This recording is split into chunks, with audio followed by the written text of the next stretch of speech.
मेरा नाम प्रीतम है। तो शर्त पक्की रही। हाँ हाँ यार, मैं शर्त जीत कर ही दिखाऊंगा। मैंने अपने दोस्तों से कहा था।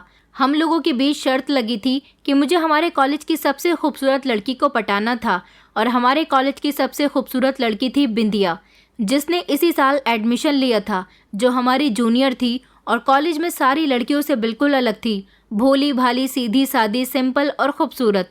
उसकी खूबसूरती का कॉलेज में हर लड़का दीवाना था। उसे यहाँ आए हुए 4 महीने गुजर गए थे, लेकिन अभी तक वो किसी भी लड़की की गर्लफ्रेंड नहीं बनी थी। हमारे कॉलेज में बहुत सारे ऐसे लड़के थे जो उसे पटाने की कोशिश कर रहे थे, मगर वो किसी की बातों में नहीं आती थी। कहती थी कि वो कॉलेज में पढ़ाई करने के लिए आती है, ये सारे काम करने नहीं आती। मेरे एक दोस्त ने तो उसे डायरेक्टली प्रपोज कर दिया था। यहाँ तक कि मेरे एक दोस्त ने उससे फ्लर्ट भी किया था, मगर दोनों को ही थप्पड़ खाने को मिले थे, क्योंकि बिंदिया आसानी से किसी की बातों में आने वाली लड़की नहीं थी। हमें तो लगा था कि वो आसानी से पट जाएगी, मगर ऐसा नहीं हो सका था। नॉर्मली हमारे कॉलेज में जो नई लड़की एडमिशन लेती थी और अगर किसी लड़की को पसंद आ जाती थी तो जल्द ही उसका किसी न किसी लड़के के साथ अफेयर हो जाता था। लेकिन इसको यहाँ आए हुए इतना समय हो गया था, फिर भी ये किसी लड़की के साथ कांटेक्ट में नहीं थी। अफेयर तो दूर की बात है, इसकी किसी लड़की के साथ दोस्ती भी नहीं थी। वो सिर्फ लड़कियों से दोस्ती किया करती थी, और वो भी उन लड़कियों से जो उसके ही जैसी सिंपल लड़कियां थीं। लेकिन उनका भी किसी न किसी लड़की के साथ अफेयर चल रहा था, मगर वो कॉलेज की बाकी लड़कियों की तरह मॉडर्न नहीं थी। मेरे हिसाब से तो बिंदिया कॉलेज की इकलौती ऐसी लड़की थी जो कॉलेज के किसी भी लड़के से बात नहीं करती थी। जितना होता उनसे बचने की कोशिश करती थी और सिर्फ अपनी पढ़ाई में मन लगाया करती थी। वो एक मिडिल क्लास फैमिली की लड़की थी। मेरे दोस्तों ने मुझसे एक दिन शर्त लगाई थी कि अगर तुमने बिंदिया को पटाकर दिखा दिया तो तुम्हें तुम्हारी मुंह मांगी कीमत दी जाएगी। मैं वैसे भी अभी अपने पापा की सैलरी पर ऐश कर रहा था। मिडिल क्लास फैमिली से बिलोंग करता था। पापा हर महीने थोड़े बहुत पैसे मुझे खर्चे के लिए दे दिया करते थे और उनसे मेरा गुजारा नहीं होता था। मैं पापा से कहता था कि पापा, मुझे और पैसों की ज़रूरत होती है, इतने पैसों से मेरा गुजारा नहीं होता।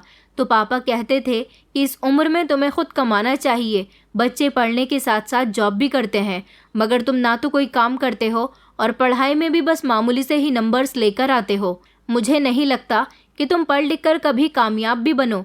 पापा की बात सुनकर मैं हमेशा शर्मिंदा हो जाता था, और मेरे पापा बहुत स्ट्रिक्ट बिहेवियर के थे। वो चाहते थे कि मैं अपने दोस्तों के साथ अय्याशियाँ छोड़कर घर की जिम्मेदारियों पर ध्यान दूं, मगर मैं ऐसा बिल्कुल भी नहीं करता था। मैं अपने पापा से किसी महंगी चीज़ की डिमांड करता तो वो मुझे न जाने कितनी बातें सुनाया करते थे। इसीलिए अब मैंने उनसे कुछ कहना ही छोड़ दिया था। लेकिन अब मैं चाहता था कि मैं आईफोन ख़रीद लूँ। इसलिए मैंने अपने दोस्तों से कहा था कि मुझे आईफोन के लिए पूरे 1.5 लाख रुपए चाहिए। वो लोग मुझे 1.5 लाख रुपए आसानी से दे सकते थे, क्योंकि वो लोग अगर 20-20 या 25-25 हज़ार रुपये भी आपस में इकट्ठे करके मुझे दे देते तो 1.5 लाख रुपए पूरे हो जाते। आखिरकार उन्होंने मुझसे मेरी मुंह मांगी कीमत के बारे में कहा था, इसलिए मैं उनकी शर्त पूरी करने के लिए तैयार हो गया था। मैं ये भी जानता था कि वो लोग मुझे 1.5 लाख रुपए नहीं दे सकते, और वो भी ये जानते थे कि मैं उस लड़की को पटाकर नहीं दिखा सकता। मैंने उन लोगों से कहा था कि तुम लोगों को मुझे 1.5 लाख रुपए देने ही होंगे। मैं इस लड़की को सिर्फ पटाकर ही नहीं दिखाऊंगा, बल्कि इसको अकेले में मिलकर इसके साथ गलत भी करूंगा। मेरी बात सुनकर वो लोग हैरान रह गए थे और कहने लगे कि ऐसा करना तो इम्पॉसिबल है, कभी ऐसा हो ही नहीं सकता। चलो हम मान भी लेते हैं कि ये लड़की तुमसे फ़ोन पर बात कर लेगी, तुम्हारी मोहब्बत के जाल में फंस जाएगी, मगर ये लड़की बड़ी ही पक्की है, कभी तुमसे अकेले में मिलने की कोशिश नहीं करेगी। मैंने कहा था कि तुम लोग भी यहीं हो और मैं भी यहीं हूँ। अगर मैंने इस लड़की के साथ गलत ना करके दिखाया तो मेरा नाम बदल देना, और हाँ, अगर मैं शर्त हार गया तो 1.5 लाख रुपए मैं तुम्हें दूंगा। इस तरह हमारी ये शर्त डन हो गई थी। मुझे आईफोन ख़रीदने के लिए कुछ भी करना था। आखिरकार एक लड़की के साथ मैं मज़े भी लूट सकता था और मुझे मेरी पसंद का मोबाइल भी मिल जाता, मगर मुझे इस लड़की को पटाने के लिए बड़ी मेहनत करनी थी, क्योंकि ये बड़ी टेढ़ी चीज़ थी, इतनी आसानी से मेरे काबू में नहीं आ सकती थी। ये काम मुझे 6 महीने के अंदर अंदर करना था, क्योंकि हमारी शर्त में ये बात तय हुई थी कि 6 महीने के अंदर अंदर ही मुझे ये सब कुछ करना है। अब मुझे ये सब कैसे करना था, इसकी प्लानिंग मुझे बनानी थी। मैं इस लड़की से बात करने की कोशिश करता, ये मुझे नज़र तक उठाकर नहीं देखती थी। मैं बार बार इसके सामने जाने की कोशिश करता था ताकि ये मुझसे फ्रेंडशिप कर ले। बस ये मुझसे एक बार दोस्ती कर लेती तो मेरी मोहब्बत के दरवाजे तो इसके दिल में खुद ब खुद ही खुल जाने थे। आखिरकार लड़कियों से फ्लर्टिंग करने में तो मैं माहिर रहा था। कॉलेज में ऐसी बहुत सारी लड़कियां थीं जो मेरी फ्रेंड्स बन गई थीं। उनके साथ मैं बहाने बहाने से फ्लर्ट करता रहता था। सच्ची वाली मोहब्बत मुझे आज तक कभी किसी लड़की के साथ नहीं हुई थी। इस लड़की को अपनी मोहब्बत के जाल में फंसाने के लिए मुझे बहुत मेहनत करनी थी और ये काम मैंने करना शुरू कर दिया था जब अगले दिन बिंदिया कॉलेज से निकल रही थी और अचानक मेरी टक्कर उसकी स्कूटी से हो गई। मैं ज़मीन पर गिर गया और ऐसे नाटक करने लगा जैसे उसकी स्कूटी से मुझे ज़ोरदार टक्कर हुई है और मेरे बहुत गहरी चोट आई है। मैं ज़ोर ज़ोर से चिल्लाने लगा जैसे मुझे बहुत दर्द हो रहा है। बिंदिया अपनी स्कूटी से उतरी और कहने लगी कि आई एम सॉरी, मैं अपनी स्कूटी पार्क करने ही जा रही थी, तभी आप सामने से आ गए। मैंने कहा कि मेरे पैर में शायद गहरी मोच आ गई है। वो बहुत घबरा गई और कहने लगी, चलिए मैं आपको डॉक्टर के लेकर चलती हूँ। मैंने कहा कि नहीं नहीं, कोई बात नहीं, आपकी क्लासेस का टाइम हो रहा है, आप जाइए, मैं खुद डॉक्टर के चला जाऊँगा। वो कहने लगी कि अच्छा ठीक है। ये कहकर वो जाने लगी थी जब मैंने फिर ज़ोर ज़ोर से चिल्लाना शुरू कर दिया, हाय मैं मर गया, मेरे पैर में कितना दर्द हो रहा है। मगर उससे मेरी तकलीफ़ बर्दाश्त नहीं हुई जब वो दोबारा से मेरे करीब आई और कहने लगी कि नहीं, मैं आपको छोड़कर कॉलेज के अंदर नहीं जाऊंगी। वो मुझे ज़बरदस्ती डॉक्टर के यहाँ ले गई थी। डॉक्टर को मैंने बताया कि पैर में बहुत तेज़ दर्द हो रहा है। डॉक्टर ने मुझे मेडिसिन दे दी थी और कहा था कि आपको आराम मिल जाएगा। अब हमें डॉक्टर के क्लिनिक से निकलना था तो वो मेरा हाथ अपने कंधे पर रखकर मुझे चलने के लिए सहारा दे रही थी। मैं बार बार बहाने बहाने से गिरने की एक्टिंग करता और उसके करीब होने की कोशिश करता था। वो बार बार मुझसे सॉरी कह रही थी और कह रही थी कि आई एम सो सॉरी, मेरी वजह से आपके पैर में मोच आ गई, मुझे नहीं पता था कि मेरी स्कूटी से आपका एक्सीडेंट हो जाएगा। मैंने कहा कि नहीं, कोई बात नहीं, आपको इतना शर्मिंदा होने की ज़रूरत नहीं है। मैंने उससे कहा था कि आप अपनी स्कूटी से मुझे मेरे घर छोड़ सकती हैं क्योंकि आज मैं कॉलेज जाने की हालत में नहीं हूँ। वो कहने लगी कि अच्छा ठीक है, मैं आपको आपके घर छोड़ देती हूँ। वैसे भी कॉलेज टाइमिंग अब ख़त्म हो चुकी है, अब हम दोनों में से किसी को भी कॉलेज के अंदर एंट्री नहीं मिलेगी। आज का हम दोनों का दिन ही ख़राब हो गया। उसने मुझे मेरे घर से थोड़ी ही दूरी पर अपनी स्कूटी से उतार दिया था। उसे बार बार मेरी फ़िक्र हो रही थी। वो कहने लगी कि मेरी वजह से ही आपके साथ ये सब हुआ है, मैं बहुत शर्मिंदा हूँ, क्या आप मुझे अपना मोबाइल नंबर दे सकते हैं? उसकी बात सुनकर मैं चौंक गया था। मेरे तीर निशाने पर लग रहे थे। मैंने कहा कि जी जी बिल्कुल, मैं आपको अपना मोबाइल नंबर दे देता हूँ। वो मुझसे कहने लगी कि आप जब अपने घर पहुँच जाएं तो मुझे फ़ोन करके बता देना कि आपकी तबीयत कैसी है। मैं आपको अपने घर पहुँचते ही कॉल करूँगी और प्लीज़ आप 2-3 दिन तक कॉलेज मत आना क्योंकि डॉक्टर ने कहा है कि ज़्यादा चलने से आपके पैर में सूजन भी आ सकती है, आपको रेस्ट करना होगा। मैंने उससे कहा था कि आप फ़िक्र न करें, मैं अपना बहुत ख्याल रखूँगा। मैं उसे अपना नंबर दे चुका था और अब मैं उसके कॉल आने का इंतज़ार कर रहा था। मेरी एक्टिंग मेरे बहुत काम आई थी और अब मुझे अपने प्लान का दूसरा पहलू इस्तेमाल करना था। जब मुझे अपनी मीठी मीठी बातों में उस लड़की को लेना था। रात के 12 बजे तक मैंने उसकी कॉल का इंतज़ार किया था मगर उसकी कॉल नहीं आई थी। उसको तो मैं अपना नंबर दे चुका था मगर मेरे पास उसका नंबर नहीं था। अगर नंबर होता भी तो मैं उसे कॉल करके उसकी नज़रों में गिरना नहीं चाहता था।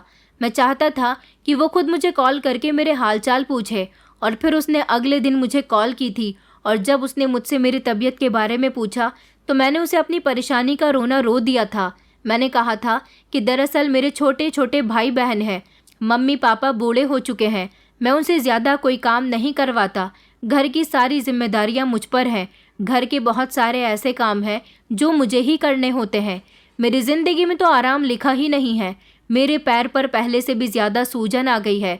मेरी बात सुनकर वो शॉक्ड रह गई थी। उसने कहा कि देखिए, मैंने आपसे पहले ही कहा था कि आपको रेस्ट करना है। मैंने उससे कहा कि अब तुम ही बताओ, जिनके कंधों पर सारी जिम्मेदारियां हों, भला वो कैसे आराम कर सकता है। वो मेरी इस बात पर खामोश हो गई थी और कहने लगी कि आप सच में बहुत अच्छे इंसान हैं। आप जैसा इंसान जो अपने परिवार के बारे में इतना सोचता है, अपनी सेहत का ख्याल नहीं रखता, वो एक अच्छा ही इंसान हो सकता है। आप जैसे लोग इस दुनिया में बहुत कम हैं जिसे अपने परिवार की बहुत फिक्र है। उसने कहा, लेकिन आपको अपनी भी फिक्र करनी चाहिए। मैंने कहा, आप कहती हो तो मैं रेस्ट कर लेता हूँ, लेकिन अभी भी मुझे अपनी मम्मी को डॉक्टर के यहाँ लेकर जाना है क्योंकि मम्मी की तबीयत ठीक नहीं है। उसने पूछा कि तुम्हारी मम्मी को क्या हुआ? तो मैंने उसे बताया कि दरअसल मम्मी को हाई ब्लड प्रेशर की बीमारी है। आज सुबह मेरे पैर में चोट देखकर मम्मी का बीपी हाई हो गया था। वो बहुत परेशान हो गई थी। उनकी तबीयत और ज़्यादा ख़राब ना हो जाए, इसलिए मुझे उन्हें डॉक्टर के यहाँ लेकर जाना है। वो कहने लगी कि तुम्हारे घर में और कोई ऐसा नहीं है जो तुम्हारे घर के कामकाज देख सके। मैंने कहा कि नहीं, मैं अपने भाई बहनों में सबसे बड़ा हूँ और मम्मी पापा भी मुझ पर बहुत भरोसा करते हैं, इसलिए सारे ही काम मेरे ज़िम्मे में हैं। उसने मुझे कहा था, लेकिन फिर भी आप ध्यान रखिए। चलिए, मैं आपसे बाद में बात करूँगी। उसकी ये बात सुनकर मुझे उम्मीद थी कि वो मुझे दोबारा से कॉल करेगी। 2-3 दिन तक मैं कॉलेज नहीं गया था और फिर उसकी दूसरी बार भी कॉल आ गई थी जब वो फिर से मुझसे मेरी तबीयत के बारे में पूछ रही थी। मैंने उससे कहा कि अब मेरी तबीयत में कुछ फ़र्क है और मैं 1-2 दिन में कॉलेज भी आ जाऊँगा। मेरी बात सुनकर वो कहने लगी कि अच्छा ठीक है, तो फिर हमारी मुलाकात अब कॉलेज में ही होगी। वो खुद मुझे अपने आप से बातें करने का मौका दे रही थी। जब मैं कॉलेज गया तो उसने मुझसे बात की थी। उसने मुझसे शर्मिंदा होते हुए मेरे पैर के बारे में पूछा था। वो कहने लगी कि आगे से मैं बहुत ध्यान से अपनी स्कूटिंग पार्किंग में लगाऊंगी ताकि ऐसी गलती मुझसे दोबारा कभी किसी के साथ ना हो सके। मैंने उससे कहा था कि अरे, मैं आपसे कितनी बार कह चुका हूँ कि आपको शर्मिंदा होने की ज़रूरत नहीं है। ऐसे छोटे मोटे हादसे तो ज़िंदगी में होते ही रहते हैं।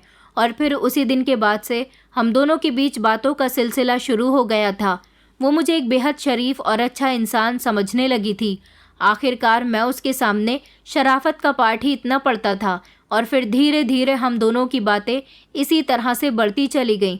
एक दिन मैंने उसे बातों ही बातों में प्रपोज़ कर दिया क्योंकि वो हमेशा मेरी तारीफ़ करती रहती थी। ऐसा लगता था जैसे वो तो तैयार ही बैठी थी कि मैं उसे प्रपोज़ करूं और वो मेरा प्रपोज़ल एक्सेप्ट कर ले। आखिरकार उसके दिल में मैं हर तरह से अपनी जगह बना चुका था। ऐसा करने में मुझे लगभग 3 महीने लग गए थे और अब मेरे पास बाकी के 3 महीने रह गए थे जिसमें मुझे अपनी शर्त पूरी करनी थी। ये काम जितना बताने में आसान लग रहा है, इतना आसान मेरे लिए नहीं था क्योंकि इस लड़की को अपनी मोहब्बत के जाल में फंसाने के लिए मैंने हर तरह का झूठ बोला था और ये मुझ पर मेहरबान इसलिए हो गई थी क्योंकि ये मुझे बहुत अच्छा इंसान समझती थी। इसे ऐसा लगता था कि मैं इसे कभी धोखा नहीं दे सकता। उसकी नज़र में मैं गरीब फैमिली का जिम्मेदार लड़का हूँ। उसे कुछ इसी टाइप के लड़के पसंद थे। मेरी अच्छाई देखते हुए वो मेरी दीवानी हो गई थी और बस इसी बात से मजबूर होकर कि वो मुझसे दूर नहीं हो सकती, हम दोनों दोस्तों की तरह बातें करते रहते थे। उसे अब मेरी आदत हो गई थी, इसलिए वो भी मुझसे मोहब्बत करने लगी थी और अब इंतज़ार कर रही थी कि कब मैं उसे प्रपोज़ करूं। अब सब कुछ ठीक हो गया था। वो मेरी मोहब्बत के जाल में फंस चुकी थी। अब मुझे अपना अगला कदम उठाना था जिससे मेरी शर्त पूरी होने वाली थी। मैं बहाने बहाने से उसे मिलता रहता था, मगर अभी तक हम दोनों अकेले में कहीं भी नहीं मिले थे। या तो हमारी मुलाकात कॉलेज में हो जाती थी या फिर वो अपनी फैमिली के किसी मेंबर के साथ घर से कभी बाहर निकलती तो मुझे मैसेज करके बता दिया करती थी कि वो कहीं जा रही है। मैं भी जल्दी से अपनी बाइक लेकर रास्ते पर चलने लगता था और इस बहाने मुझे वो देखने को मिल जाती थी। वो मेरे लिए बहुत सीरियस थी, लेकिन मेरे दिल में उसके लिए मोहब्बत जैसा कुछ भी नहीं था। मुझे उसका भरोसा जीतने के लिए अभी उसके दिल में और ज़्यादा जगह बनानी थी, इसलिए मैंने अभी तक उसे मिलने के लिए नहीं बुलाया था। इसी तरह से 1 महीना और गुजर गया। अब मेरे 6 महीने की टाइमिंग पूरी होने वाली थी और मेरे दोस्तों ने भी मुझे सावधान कर दिया था कि अगर तुम अपनी शर्त पूरी नहीं कर पाए तो हम तुम्हें 1.5 लाख रुपए नहीं देंगे। मैं बिंदिया को पटा चुका था। ये काम तो हो गया था, मगर मैंने बिंदिया को अकेले में मिलने की और उसके साथ गलत काम करने की जो शर्त अपने दोस्तों से लगाई थी वो भी अब मुझे पूरी करनी थी। मेरे दोस्त कहते थे कि अब जो आगे तुम करने वाले हो वो तुम्हारे लिए बहुत इम्पॉसिबल है, तुम ऐसा नहीं कर सकोगे और फिर तुम अपनी शर्त भी हार जाओगे। मगर मैं हार मानने वालों में से नहीं था। अब मैंने बिंदिया से मिलने के लिए कहा था। बिंदिया ने कहा था कि ठीक है, मैं कल कॉलेज में आ जाऊंगी तो हम दोनों कॉलेज के कैंटीन में बैठकर बातें कर लेंगे। मगर मैंने उससे कहा था कि नहीं बिंदिया, मुझे कॉलेज के कैंटीन में नहीं मिलना। बल्कि मैं तो तुमसे कहीं अकेले में मिलना चाहता हूँ। मेरी बात सुनकर वो घबरा गई और कहने लगी कि तुम तो मुझे जानते हो ना कि मैं ऐसी लड़की नहीं हूँ। मैंने कहा कि ऐसी वैसी लड़की नहीं हो तो फिर कैसी लड़की हो? बस मैं इतना जानता हूँ कि तुम मुझसे मोहब्बत करती हो और मेरी मोहब्बत की खातिर तुम कुछ भी करने के लिए तैयार हो जाओगी। क्या तुम मेरे लिए इतना नहीं कर सकती? देखो, हम दोनों के रिलेशनशिप को काफ़ी टाइम हो गया। आजकल लड़के लड़कियां अकेले में मिलते हैं। मुझे भी तो तुम्हारे साथ प्राइवेसी चाहिए ना। दरअसल मैं तुमसे अकेले में मिलकर कुछ पर्सनल बात करना चाहता हूँ। न जाने क्यों मेरी ऐसी बातें सुनकर बिंदिया मुझे इग्नोर करने की कोशिश कर रही थी। वो चाहती थी कि मैं उससे मिलने वाली बात वापस ले लूँ, मगर मैं ऐसा नहीं कर सकता था। चाहकर भी मैं अपनी ये बात बदल नहीं सकता था। मैंने उसे कह दिया था कि मैं तुमसे मिलकर ही रहूँगा। बिंदिया अब मेरी कॉल भी रिसीव नहीं करती थी। वो एक अच्छे परिवार की लड़की थी। कॉलेज के अलावा वो अकेले कहीं भी नहीं जाती थी। अगर उसे घर से बाहर निकलना भी होता था तो वो अपनी फैमिली के किसी न किसी मेंबर के साथ ही निकलती थी। मैंने बिंदिया से कहा था कि उस दिन तुम भी कॉलेज की छुट्टी कर लेना और मैं भी कॉलेज की छुट्टी कर लूँगा। तुम कॉलेज के बहाने से ही घर से निकलना। कॉलेज की टाइमिंग पर हम दोनों कहीं घूमने चलेंगे और फिर इस दौरान हम दोनों के बीच बातचीत भी हो जाएगी। लेकिन बिंदिया अब लगातार मेरी इस बात को इग्नोर कर रही थी। मैंने अब उसे फाइनल बोल दिया था कि अगर तुम्हें मेरे साथ रिलेशन में रहना है तो मुझसे मिलना ही होगा। आखिर कब तक तुम मुझसे दूर भागती रहोगी? तो बिंदिया कहने लगी कि प्लीज़ प्रीतम, मेरी बात को समझो। मैं घर से इतनी आसानी से नहीं निकल सकती। मैंने उससे कहा कि मैंने तुम्हें कहा तो है कि हम दोनों कॉलेज के टाइमिंग में मिलेंगे। तो वो कहने लगी कि अगर मुझे किसी ने देख लिया तो बहुत बड़ी मुसीबत आ जाएगी। मैंने कहा तुम्हारे ऊपर कोई मुसीबत नहीं आएगी। आखिरकार इन फ्यूचर हम दोनों हस्बैंड वाइफ होंगे। मैं सिर्फ तुमसे ही शादी करूँगा। वो कहने लगी क्या सच में ऐसा होगा? तुम मुझसे शादी करोगे? मैंने कहा हाँ। तुम्हें क्या लगता है कि मैं तुमसे बस ऐसे ही मोहब्बत करता हूँ? अरे मुझे अपनी मोहब्बत को कामयाब भी तो बनाना है ना। मेरी बात सुनकर वो खुश हो गई थी। मैंने कहा और मैं मिलकर तुम्हें एक बहुत बड़ा सरप्राइज़ देना चाहता हूँ। वो कहने लगी कि अच्छा, ऐसा भी कौन सा सरप्राइज़ है? मैंने कहा मुझे तुमसे एक बहुत ज़रूरी बात करनी है। मैं इसीलिए तुमसे मिलना चाहता हूँ ताकि मैं तुम्हारे चेहरे के एक्सप्रेशन देख सकूँ। वो कहने लगी कि मुझे बताओ ना, ऐसी भी कौन सी बात है? मैंने कहा कि नहीं नहीं, वो मैं तुम्हें मिलकर ही बताऊँगा। मगर वो कहने लगी कि प्लीज़ मुझे अभी बता दो ना। मैंने कहा कि बस इतना समझ लो कि मैं जल्द ही तुम्हें अपनी पत्नी बनाने वाला हूँ। मेरी बात सुनकर वो बहुत खुश हुई थी। मैंने उससे कहा कि अब बताओ तुम मुझसे कब मिलना चाहती हो? उसने कहा चलो तो फिर हम लोग मंडे में मिलते हैं। मैंने कहा कि तुम बहुत अच्छी हो, मैं तुमसे बहुत प्यार करता हूँ। प्लीज़ मुझ पर भरोसा रखो और तुम मुझसे मिलने आओगी तो तुम्हें कोई भी नहीं देखेगा। अब धीरे धीरे मैं बिंदिया को अपनी बातों में ले चुका था। अब मैं बिंदिया से मिलने के लिए बेचैन हो रहा था क्योंकि मुझे मंडे का इंतज़ार था और फिर मंडे का दिन भी आ चुका था जब बिंदिया अपने घर वालों से ये कहकर घर से निकली थी कि वो कॉलेज जा रही है, मगर वो कॉलेज नहीं गई थी। सिर्फ कॉलेज के गेट तक पहुंचकर मैंने उसे अपनी बाइक पर बैठा लिया था। उस दिन वो अपनी स्कूटी भी लेकर नहीं आई थी और फिर मैं उसे अपने शहर से काफ़ी दूर एक बड़े से होटल में ले आया था। वहाँ जाने के बाद वो बेहद घबरा रही थी। उसने कहा था कि तुम मुझे कहाँ ले आए हो? मैंने कहा कि तुम परेशान ना हो, ये बहुत फेमस होटल है। हम दोनों यहाँ बैठकर आराम से खाना खाएंगे और खूब सारी बातें करेंगे। मैं उसे बातें करता हुआ रूम तक ले गया था। वो कहने लगी मगर ये तुम मुझे रूम की तरफ क्यों ले जा रहे हो? मैंने कहा हम दोनों रूम में बैठकर खाना खाएंगे। तुम्हें डर लग रहा है ना कि कहीं कोई तुम्हें देख न ले? अगर हम नीचे लाउंज में बैठकर खाना खाएंगे तो हमें आने जाने वाले लोग देख सकते हैं। मेरी इस बात पर वो मुस्कुराई थी। उसने देखा कि ये कमरा पूरी तरह से वीरान था तो वो बहुत घबराने लगी। कहने लगी कि अब मुझे डर लग रहा है। मैंने उससे कहा कि तुम्हें डरने की कोई ज़रूरत नहीं है, मैं तुम्हारे साथ हूँ ना। वो कहने लगी कि अच्छा, अब मुझे बता भी दो कि तुम मुझसे क्या बात करना चाहते थे। मैंने उसके हाथ अपने हाथों में लिया और उससे कहा कि मैंने मम्मी से तुम्हारे बारे में बात की थी। मम्मी कह रही हैं कि मेरी जॉब लग जाए और तुम्हारा ये फाइनल सेमेस्टर कंप्लीट हो जाए, उसके बाद मेरे पेरेंट्स तुम्हारे घर रिश्ता लेकर आएंगे। मैंने उनको तुम्हारा फ़ोटो भी दिखा दिया है। उन लोगों ने तुम्हें पसंद कर लिया है। जल्द ही तुम मेरी पत्नी बनने वाली हो। मेरी बात सुनकर वो बहुत खुश हुई थी। उसने कहा था कि तुम्हें नहीं पता प्रीतम, आज मुझे ज़िंदगी की सबसे बड़ी खुशी मिल गई है। तुम्हारी इस बात ने मुझे बहुत सुकून पहुंचाया है। इस बात से वो इतनी खुश हो गई थी कि वो नहीं जानती थी कि मैं उसके साथ अब क्या करने वाला था। मैं धीरे धीरे जब उसके करीब गया तो उसने मुझे रोकने की कोशिश की। कहने लगी कि ये तुम क्या कर रहे हो। मैंने उसे समझाया कि कुछ नहीं होता, मैं तुमसे मोहब्बत करता हूँ, प्लीज़ मुझ पर भरोसा करो। और फिर मैंने उसके साथ वो कर दिया था जो शायद मुझे नहीं करना चाहिए था।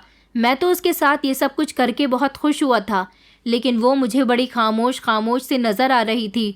मैंने उससे कहा कि तुम इतनी खोई हुई क्यों हो, तो वो कहने लगी कि ना जाने मुझे ऐसा क्यों लगता है कि हम दोनों से बहुत बड़ी गलती हो गई। मैंने कहा कि पागल लड़की, ऐसा कुछ भी नहीं है। आजकल तो लवर्स के बीच ये चीज़ बहुत आम हो गई है। और फिर बस कुछ दिनों की ही तो बात है, मैं तुम्हारे घर रिश्ता भेजने वाला हूँ। रिश्ता लगने के बाद मैं जल्द ही तुमसे शादी कर लूँगा, ज़्यादा समय नहीं लगाऊंगा। मेरी बात सुनकर वो बहुत खुश हो गई थी। फिर मैंने उसे उसके घर छोड़ दिया था और मैं अपने घर वापस आ गया था।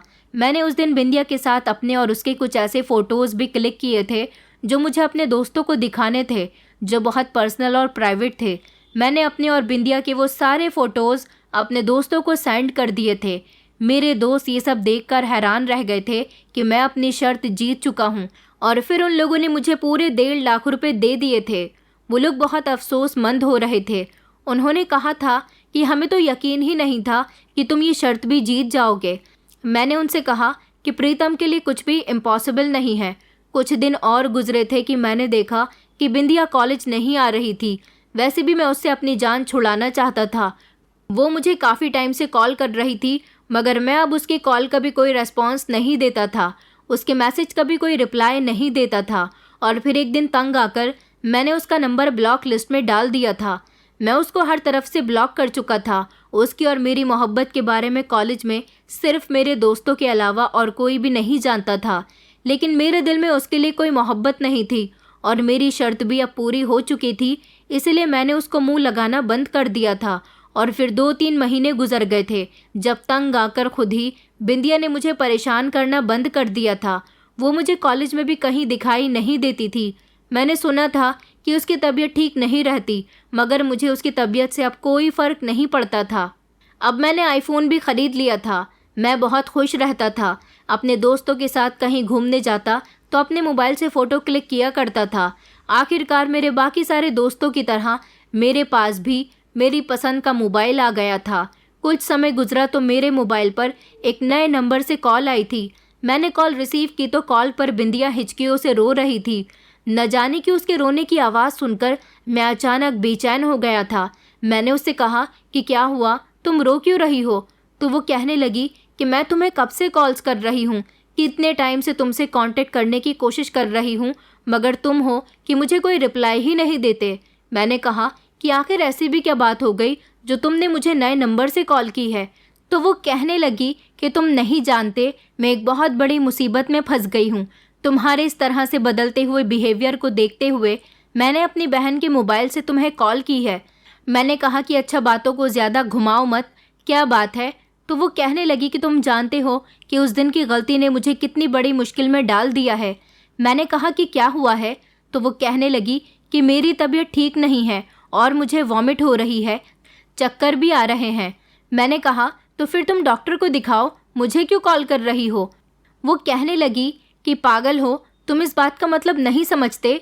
मैंने कहा मैं नहीं समझा, मतलब तो तुम्हें समझना चाहिए जो तुम अपनी फालतू की बकवास करके मुझे कॉल कर रही हो। वो कहने लगी कि तुम्हें क्या हो गया है प्रीतम, तुम तो मुझसे बहुत प्यार करते थे, आखिर तुम बदल कैसे सकते हो? मैं तुम्हारे बच्चे की माँ बनने वाली हूँ। उसकी बात सुनकर तो जैसे मेरे होश उड़ गए थे। मैंने कहा ये तुम क्या कह रही हो? वो कहने लगी कि हाँ, मैं बिल्कुल सच कह रही हूँ, मुझे नहीं पता था कि ये सब कुछ भी हो जाएगा। मैंने उससे गुस्से से कहा कि एक बार में भला ऐसा कैसे हो सकता है जब ऐसा कुछ हुआ ही नहीं है। तो बिंदिया ने कहा कि तुम ये किस तरह की बातें कर रहे हो? मेरी जैसी हालत है उस हिसाब से तो मैं जो कह रही हूँ वही सच है। यही वजह है कि मैं कॉलेज भी नहीं आ रही हूँ। आखिर मैं कब तक अपने घर वालों से ये बात छुपाऊँ? तुम भी मेरी बात नहीं सुन रहे हो। मैं तुमसे मिलना चाहती हूँ, प्लीज़ इस प्रॉब्लम का कोई सॉल्यूशन निकालो। इस प्रॉब्लम का आखिर क्या सल्यूशन हो सकता है? तो वो कहने लगी कि तुम अपने पेरेंट्स को मेरे घर रिश्ता लेकर भेजने वाले थे ना, तो तुम अब उनको भेज दो। अब मैं उसे क्या बताता कि मैंने उससे झूठ बोला था। मैंने उससे कहा कि अच्छा ठीक है, तुम मुझसे मिलने आ जाओ, हम लोग मिलकर इस बारे में बात करते हैं। वो मुझसे मिलने के लिए आ गई थी। उसकी तबीयत ठीक नहीं थी और उसके पेरेंट्स कहीं दूर किसी रिश्तेदार के यहाँ शादी में जा रहे थे, इसलिए वो नहीं जा सकी थी। उसके पेरेंट्स की गैर मौजूदगी में वो मुझसे मिलने के लिए आ गई थी, मगर मैं उसे अपने साथ अस्पताल ले गया था और वहाँ जाने के बाद मैंने डॉक्टर से कहा था कि डॉक्टर, मुझे इसका अबॉर्शन करवाना है। मेरी ये बात सुनकर बिंदिया दंग होकर मुझे देखने लगी थी। उसने कहा कि ये तुम क्या कर रहे हो?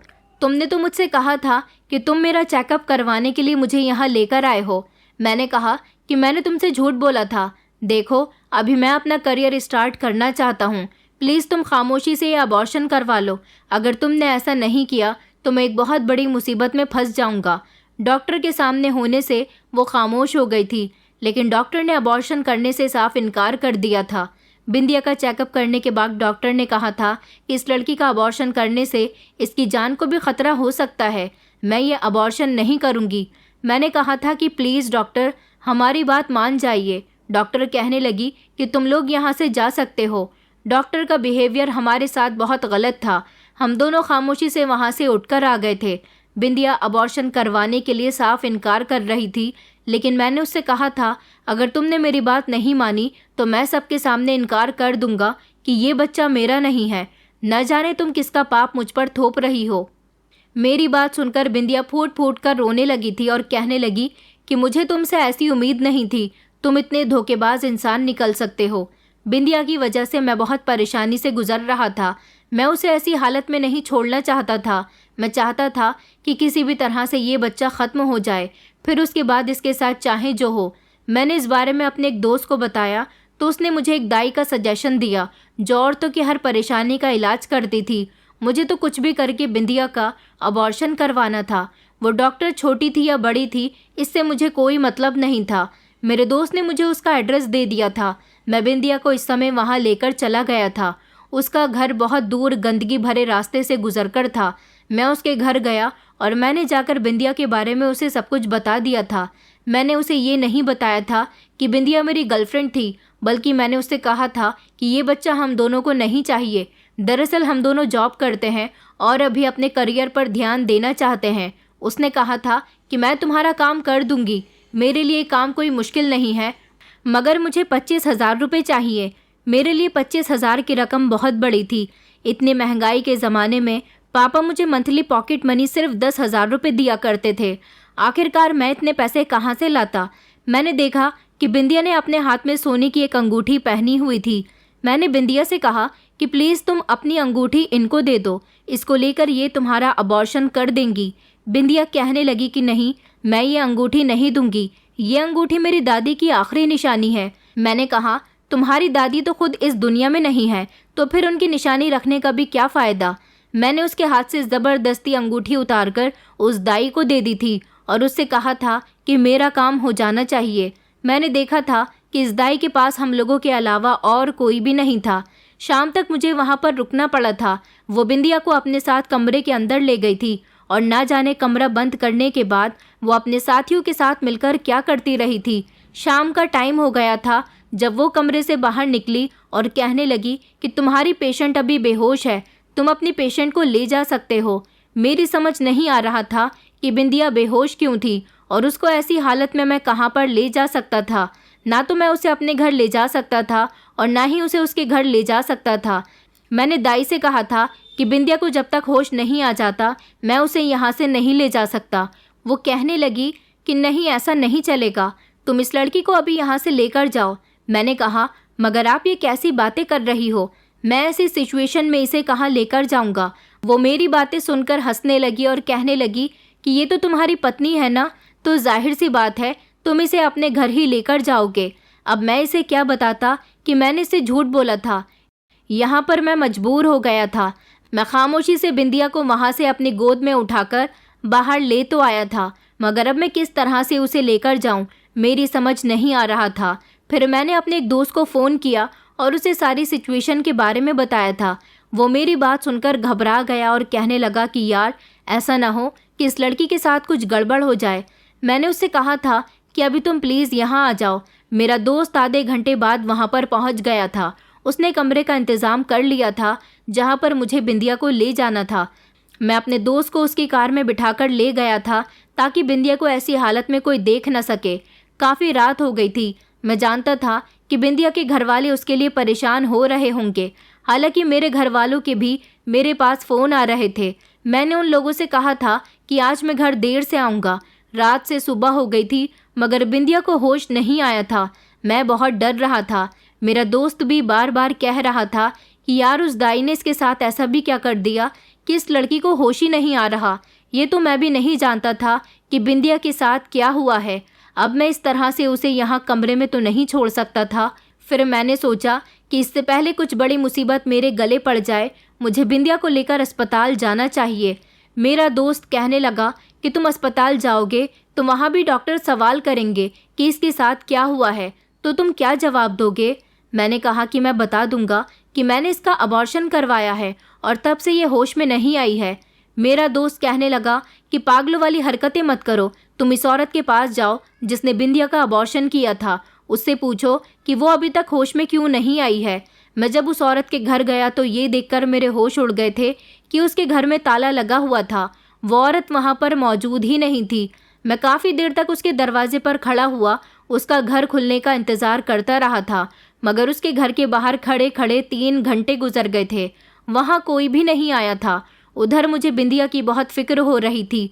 मैं बार बार अपने दोस्त को फ़ोन करके पूछ रहा था कि अब बिंदिया होश में आई है या नहीं, लेकिन वो मुझसे मना कर रहा था। अब मेरी बर्दाश्त से बाहर हो गई थी और मैं बिंदिया को लेकर अस्पताल चला गया था। इस बार मैं दूसरे अस्पताल में उसे लेकर गया था। जब डॉक्टर ने उसका चेकअप किया तो डॉक्टर कहने लगे कि इस लड़की का अबॉर्शन होने के साथ साथ इसकी एक किडनी भी निकाल ली गई है। इसकी कंडीशन बहुत ख़राब है। आखिर ये किसने किया है? ये तो एक पुलिस केस बनता है। उसने कहा कि तुम इस लड़की के पति हो ना? इस बात का मेरे पास कोई जवाब नहीं था। मेरी समझ नहीं आ रहा था कि मैं डॉक्टर को क्या बताऊं। मैं बुरी तरह से फंस चुका था। मुझे इस हालत में मेरा दोस्त भी छोड़कर जा चुका था क्योंकि वो किसी मुसीबत में फंसना नहीं चाहता था। और उधर डॉक्टर बिंदिया का ट्रीटमेंट कर रहे थे। उन्होंने मुझसे पैसों के लिए कहा था, मगर मैं पैसे कहाँ से लाता? एक मोबाइल की शर्त ने मुझे इतनी बड़ी मुसीबत में डाल दिया था। बिंदिया के इलाज के लिए मैंने इस मोबाइल को ही बेच दिया था और जो पैसे आए वो मैंने डॉक्टर को दे दिए थे क्योंकि डॉक्टर यही समझ रहे थे कि मैं उसका पति हूँ। मैंने डॉक्टर से रिक्वेस्ट की थी कि आप पुलिस को ना बुलाएं, बल्कि मैं खुद पुलिस में कंप्लेंट दर्ज करवा देता हूँ और उस डॉक्टर के बारे में पता लगाता हूँ जिसने मेरी पत्नी के साथ ये सब किया है। मैंने डॉक्टर को बताया था कि मेरी पत्नी ने खुद ही अपने किसी रिश्तेदार के साथ जाकर उस औरत से अपना अबॉर्शन करवाया था। मैं उसके बारे में पता लगाने की कोशिश करता हूँ। मेरी इस बात पर डॉक्टर खामोश हो गए थे और उन्होंने पुलिस को नहीं बुलाया था। मुझे उस दाई पर बड़ी हैरानी हो रही थी कि उसने कितनी चालाकी से बेचारी बिंदिया की किडनी निकाल ली थी। बिंदिया जिंदगी और मौत की जंग लड़ रही थी। मुझे बेहद अफसोस था कि उसके साथ मैंने सच में बहुत गलत किया। मुझे उसके साथ ऐसा नहीं करना चाहिए था। उधर मुझे बिंदिया के परिवार की भी चिंता हो रही थी कि उसके घरवाले उसे बहुत तलाश कर रहे होंगे, मगर अब मुझे उस औरत का पता लगाना था जिसने ये सब कुछ किया था। मुझे वो औरत कहीं भी नहीं मिल रही थी। मैंने अपने उस दोस्त को फ़ोन किया जिसने मुझे इस औरत के बारे में बताया था और जब मैंने उसे पूरी बात बताई तो वो कहने लगा कि उसे इस दाई से ऐसी उम्मीद नहीं थी। मेरी कुछ समझ नहीं आ रहा था कि मैं क्या करूं। बिंदिया को अभी तक होश नहीं आया था। मैं एक बहुत बड़ी मुसीबत में फंस चुका था और इस मुसीबत से निकलने का रास्ता ढूंढ रहा था। मेरे दिमाग में आया था कि मुझे बिंदिया को यहाँ पर इसी हालत में छोड़कर भाग जाना चाहिए। फिर मैंने सोचा कि नहीं, मैं पहले ही बिंदिया के साथ काफ़ी बुरा कर चुका हूँ। अब मुझे उसका साथ नहीं छोड़ना है। आखिरकार मैं कब तक उसके साथ गलत करता रहूँगा? मुझे ये सोचना चाहिए कि आगे चलकर मेरे साथ भी तो गलत हो सकता है। मेरी भी तो बहनें हैं, मेरा भी तो परिवार है ना जाने क्यों मेरे अंदर का अच्छा और ईमानदार इंसान जागने लगा था। मेरे दिल में बिंदिया के लिए मोहब्बत भी जागने लगी थी और अब मैंने सोच लिया था कि चाहे जो हो जाए मैं पुलिस को सब कुछ सच सच बता दूंगा, क्योंकि उस औरत को ढूंढने में मेरी मदद सिर्फ और सिर्फ पुलिस ही कर सकती है। मैं पुलिस के पास गया। मैंने पुलिस को सब कुछ बता दिया था और कहा था कि मैं बिंदिया के आरोपियों को पकड़वाना चाहता हूँ। मैं भगवान से बार बार प्रार्थना कर रहा था कि प्लीज़ बिंदिया ठीक हो जाए, क्योंकि मैं नहीं चाहता था कि मेरी वजह से बिंदिया की जान चली जाए। मेरी आंखें तो उसी समय खुल जानी चाहिए थी जब लेडी डॉक्टर ने मुझसे कहा था, इस लड़की का अबॉर्शन करना ठीक नहीं है, इसकी जान पर भी बन सकती है। मगर मैं तो किसी भी तरह बिंदिया से अपनी जान छुड़वाना चाहता था। मैंने पुलिस से कह दिया था कि इस सब में सज़ा का हकदार मैं भी हूँ, क्योंकि मैंने खुद अपने मुंह से अपना जुर्म कबूल कर लिया था, लेकिन मैं बिंदिया को बचाना चाहता था। डॉक्टर ने कहा था कि बिंदिया का होश में आना बहुत ज़रूरी है। अगर वो होश में नहीं आई तो वो कोमा में भी जा सकती है और फिर शायद सारी ज़िंदगी वो इसी तरह से रहे। पुलिस ने मेरी सारी बात सुन ली थी और कहा था कि एक बार वो लोग हमें मिल जाएं, फिर उसके बाद तुम्हारा क्या करना है ये हम बाद में सोचेंगे, क्योंकि तुम भी एक आरोपी ही हो। पुलिस की बात सुनकर मैं शर्मिंदा हो गया था। पुलिस ने मुझे बताया था कि आजकल शहर में एक ऐसे गिरोह के लोग घूम रहे हैं जो लोगों का भरोसा जीतकर उनके इलाज करने के बहाने से उनके शरीर के ज़रूरी और कीमती अंगों को निकालकर उनका व्यापार कर रहे हैं। ये बात सुनकर तो मेरे होश उड़ गए थे। मैंने पुलिस से कहा था कि आप लोग कुछ भी करके उस औरत का पता लगा लीजिए जिसने मेरी बिंदिया की ऐसी हालत कर दी है। मैं बहुत शर्मिंदा था, मैं खुद को माफ़ नहीं कर पा रहा था। रो रो कर मेरा बुरा हाल हो गया था। बिंदिया के पास मैं सारी रात अस्पताल में रहा था, लेकिन अब बिंदिया के घर वालों को भी पता चल चुका था कि बिंदिया अस्पताल में एडमिट है। उसके घर वाले अस्पताल आ गए थे। मुझे वहाँ देखकर उन लोगों ने मुझे बुरा भला कहना शुरू कर दिया था, क्योंकि पुलिस उनको सब कुछ बता चुकी थी। वो लोग अपनी बेटी की गुमशुदगी की रिपोर्ट पुलिस में दर्ज करने गए थे। पहले तो उन लोगों ने इधर उधर बिंदिया को तलाश कर लिया था, लेकिन जब वो लोग हार मान गए तो पुलिस के पास चले गए। पुलिस ने उनको बताया कि इस लड़की का केस तो उन लोगों के पास आया हुआ है। उन्होंने उनको बता दिया था कि इस लड़की के साथ क्या किया हुआ है। उसके घर वाले बेहद परेशान हो गए थे और फ़ौरन ही अस्पताल पहुंच गए। जब उन्हें पता चला कि बिंदिया के साथ गलत करने वाला इंसान मैं हूं, तो वो लोग कहने लगे कि हम तुम्हें भी सज़ा ज़रूर दिलवा कर रहेंगे, बस एक बार हमारी बेटी होश में आ जाए, और अगर हमारी बेटी नहीं बची तो हम तुम्हें जेल की सलाखों के पीछे पहुँचा कर ही रहेंगे। मैं अस्पताल से कहीं बाहर नहीं गया था। ये खबर मेरे घर वालों को भी पता चल गई थी। मेरे घर वाले भी अस्पताल आ गए थे। मुझे घर ले जाने के लिए कह रहे थे, मगर मैं घर नहीं जा सकता था। पुलिस ने मुझे कहीं भी जाने से मना किया था और अस्पताल में ही 2 पुलिस वाले मेरी निगरानी कर रहे थे ताकि मैं अस्पताल से भाग ना जाऊं। उनको शक था कि शायद बिंदिया के साथ ये सब कुछ मैं भी कर सकता हूं, मगर फिर फाइनली बिंदिया को होश आ गया था। बिंदिया की हालत जब बेहतर हुई तो उसने पुलिस को अपना बयान दे दिया था। उसने कहा था कि वो सिर्फ मेरे साथ अबॉर्शन करवाने के लिए गई थी। उसके बाद उसके साथ क्या हुआ वो ये नहीं जानती, क्योंकि उसे बेहोश कर दिया गया था। मगर उसने कहा था कि वो मुझे कोई नुकसान पहुंचने नहीं देना चाहती। उसने कहा था कि पुलिस मुझे अरेस्ट ना करे। जिन लोगों ने उसके साथ गलत किया है उनको सज़ा मिले और प्रीतम को छोड़ दिया जाए। उसकी ऐसी बातें सुनकर तो मेरे होश उड़ गए थे।